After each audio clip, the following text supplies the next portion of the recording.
पहले एक बुंदेलखंड में एक छोटी सी कहावत है कि बच्चे लोग कपड़ा सुखाते थे, वो यूँ घुमाते थे, कुआं का पानी कुआं में जाइए, मेरी टावल सूख जाइए। इसलिए रिश्तेदार का पैसा रिश्तेदार में है। पहली बात तो यदि ऐसी बात थी तो शुरू में उदारता मत दिखाओ। रिश्तेदारों को पैसा देते समय सोच लेना चाहिए ये पैसा वापस नहीं आएगा, आएगा तो बुराई के साथ आएगा। 90% लोग जो आपसी में रिश्तेदारों में पैसा लेन देन होता है आता नहीं है, आए तो नियम से बुराई कराता है।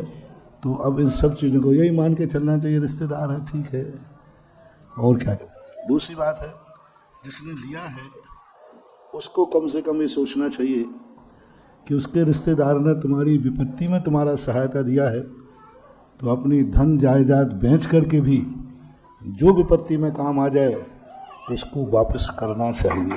क्योंकि आज तुम्हारे ऊपर विपत्ति आई, ऐसे लोग जो विपत्ति में आए हुए सहयोग करने वाले को वापस नहीं करते हैं, कल के दिन उनके ऊपर विपत्ति, इतनी विपत्ति आएगी कि कोई भी उनकी सहायता करने को तैयार नहीं होगा।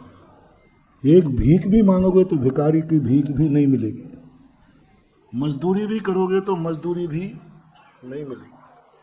सबसे बड़ा निकृष्ट कर्मबंध होता है जो विपत्ति में काम आवे और उसको तुम भूल जाओ। एक कौड़ी भी यदि किसी ने विपत्ति में दी है, उस कौड़ी के लिए अनमोल मानना चाहिए।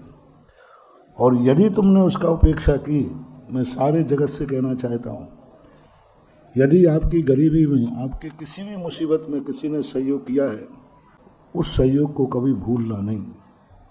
यदि भूल गए तो ये भी तैयारी कर लीजिए, कल के दिन इससे बड़ी विपत्ति आएगी, कोई तुम्हारे आंसू पहुंचने वाला भी नहीं मिलेगा। तुम कहोगे कि मुझे मजदूरी दे दो, तो लोग मजदूरी भी नहीं देंगे। तुम कटोरा लेकर भीख भी मांगोगे तो भीख भी नहीं मिलेगी।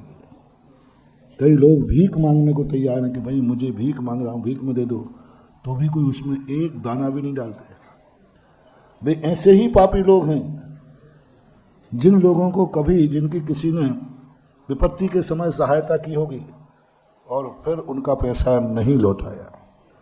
इसलिए मेरा, जिन्होंने, चाहे रिश्तेदार हो, चाहे भाई हो, चाहे पिता हो, किसी ने भी तुम्हारा सहयोग किया है, उसको पाई पाई से मैं ब्याज के चुकाना चाहिए।